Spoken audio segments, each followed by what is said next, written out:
Welcome to another spine-chilling episode where we dive deep into the darkest corners of Japan's educational institutions. Today I'm sharing 3 absolutely terrifying real stories that happened in Japanese colleges. Stories that will make you question everything you thought you knew about campus life. These aren't urban legends or folklore passed down through generations. These are documented experiences from actual students who lived through these horrifying encounters. Before we begin, I want to warn you that these stories contain disturbing content that might keep you awake tonight. But if you're brave enough to continue, you're in for some truly bone-chilling tales that reveal the supernatural side of Japan's academic world. Make sure you're watching this somewhere safe because these stories have a way of staying with you long after the video ends. Our first story takes us to Kyoto University, one of Japan's most prestigious institutions. It was late October when Hiroshi, a third-year engineering student, decided to stay overnight in the library to finish his thesis research. The library officially closed at midnight, but students with special permissions could remain until dawn. Hiroshi had done this countless times before, but this particular night would change his life forever. Around 2 in the morning, as Hiroshi sat alone on the 4th floor surrounded by towering bookshelves, he heard the unmistakable sound of footsteps echoing through the silent corridors. At first, he assumed it was a security guard making rounds, but the footsteps had an irregular rhythm, almost like someone was dragging their feet across the floor. The sound grew closer and closer until it stopped directly behind his chair. Hiroshi's blood ran cold as he felt a presence looming over him. The temperature in the room seemed to drop dramatically, and his breath became visible in the suddenly frigid air. When he finally gathered enough courage to turn around, he saw a figure standing in the shadows between the bookshelves. It was a young woman wearing a tattered school uniform from decades past, her long black hair covering most of her face. But what terrified Hiroshi most was her eyes. They were completely black, like empty voids staring directly into his soul. The woman began moving toward him with that same dragging sound he had heard earlier, and that's when Hiroshi realized she wasn't walking at all.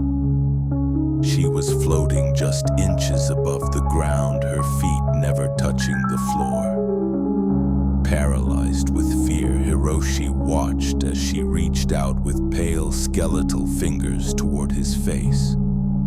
Just as her hand was about to touch him, the library's emergency lights flickered on, and she vanished into thin air.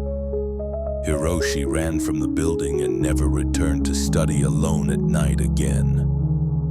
Later, he discovered that a female student had taken her own life in that exact spot 30 years earlier after failing her entrance exams.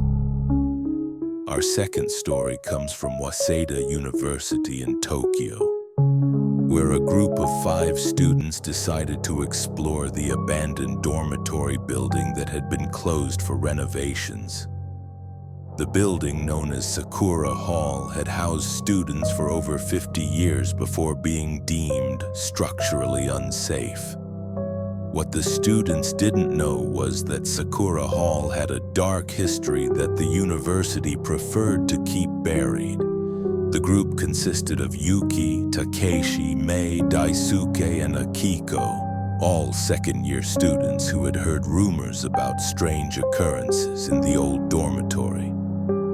Armed with flashlights and their smartphones, they broke into the building through a loose window on the ground floor. The interior was exactly what they expected. Dusty furniture covered in white sheets, peeling wallpaper, and the musty smell of abandonment. Everything seemed normal until they reached the third floor, where they discovered something that shouldn't have been there. In room 307, they found a study desk with books still open as if someone had just been reading them moments before. The pages were fresh and clean, completely untouched by the dust that covered everything else in the building. Even more disturbing, the books were written in a language none of them recognized, filled with strange symbols and diagrams that seemed to move when they weren't looking directly at them. May, who was studying linguistics, tried to take photos of the mysterious text, but every picture came out completely black. That's when they heard it. A low humming sound coming from somewhere deeper in the building. The sound was almost melodic, like a lullaby, but there was something deeply unsettling about it. Against their better judgment, they decided to investigate. Following the humming led them to the basement, an area that wasn't supposed to exist according to the building's blueprints. The walls were covered in the same strange symbols they had seen in the books upstairs, but these were carved directly into the concrete and stained with what looked like dried blood. At the center of the room stood a circle of 13 chairs, all facing inward toward a single desk where more of those mysterious books lay open. The humming grew louder and seemed to be coming from the books themselves. As they approached, the pages began turning on their own, faster and faster until they were just a blur of motion. Suddenly, the humming stopped, and the basement fell into complete silence. That's when they realized they weren't alone. Standing in the shadows behind each chair were 13 figures in academic robes, their faces hidden beneath deep hoods. The figures began to move in perfect synchronization, slowly raising their arms toward the ceiling. The students tried to run but found that their feet were frozen to the floor. They could only watch in horror as the robed figures began to chant in that same unknown language from the books. The chanting grew louder and more intense until the very air seemed to vibrate with otherworldly energy. Just when the students thought they couldn't take any more, Takeshi managed to break free from whatever force was holding them and grabbed a chair, smashing it against the wall.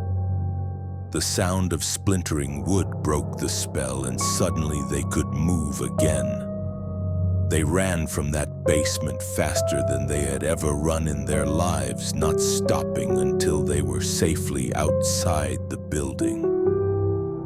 When they looked back, every window in Sakura Hall was glowing with an eerie green light. The next morning, they discovered that the building had been completely demolished during the night, with no explanation from the university administration. Our final story takes place at Tohoku University in Sendai, where a medical student named Rina was conducting late-night research in the anatomy laboratory. Medical students often worked with cadavers as part of their education, but Rina had always found the experience particularly unsettling. She much preferred studying from textbooks and computer simulations, but her professor had insisted that hands-on experience was essential for her upcoming exams. It was nearly 3 a.m. when Rina noticed something strange about the cadaver she was studying. The body, which belonged to an elderly man who had donated his remains to science, seemed to be in a different position than when she had started her work. She assumed that she had simply moved it while taking measurements, but as the night progressed, she became increasingly certain that the body was moving on its own. First, she noticed that the man's head had turned slightly to the left, Then his right arm appeared to be bent at a different angle. Each time she looked away and then back, the body seemed to have shifted just a little bit more. Rena tried to convince herself that she was imagining things due to exhaustion and stress, but deep down, she knew something was terribly wrong. Around 4 in the morning, as Rena was preparing to pack up her materials and leave, she heard a sound that made her blood run cold. It was the sound of breathing, slow and labored, coming from the cadaver on the table. She watched in absolute terror as the dead man's chest began to rise and fall in a steady rhythm. The body's eyes suddenly snapped open, revealing cloudy, lifeless pupils that somehow seemed to be looking directly at her. The man's mouth opened and closed as if he was trying to speak, but only a horrible rasping sound emerged. Rena stood frozen in place, unable to move or scream as the corpse slowly sat up on the examination table. The dead man turned his head toward her with a sickening crack of vertebrae, and that's when Rena saw something that would haunt her for the rest of her life. Carved into the man's forehead were the same mysterious symbols that the students at Waseda had discovered in the basement of Sakura Hall. The symbols began to glow with a faint red light, and the temperature in the laboratory plummeted. The corpse opened its mouth wide and let out a scream that sounded like nothing from this world.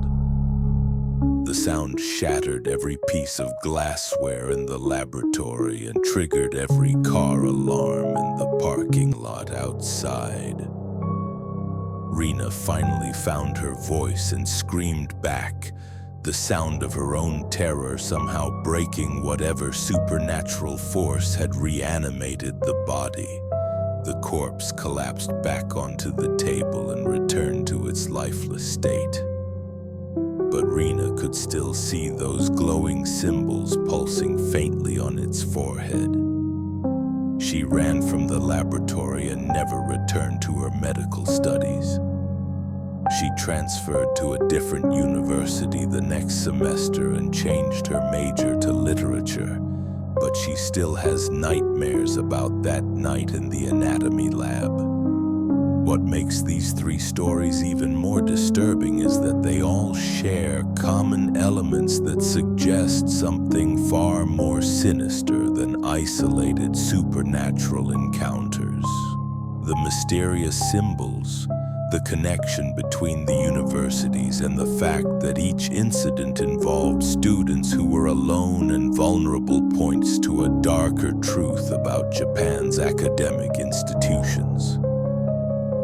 Some researchers believe that these occurrences are connected to ancient rituals that were performed on university grounds long before the modern buildings were constructed. Others suggest that the intense academic pressure and competitive environment in Japanese colleges creates a kind of psychic energy that can manifest in terrifying ways. Whatever the explanation, these stories serve as a chilling reminder that even in places of learning and enlightenment, darkness can lurk in the shadows. The next time you find yourself alone in a library, laboratory, or dormitory late at night, remember these tales and ask yourself, are you really alone? Or is something watching you from the darkness? If you enjoyed these spine-tingling stories from Japanese colleges, make sure you check out our video about the most haunted hospitals in Japan, where we explore even more terrifying encounters with the supernatural. Those stories will make these college tales seem like bedtime stories in comparison. Sweet dreams, and remember to always study with a friend.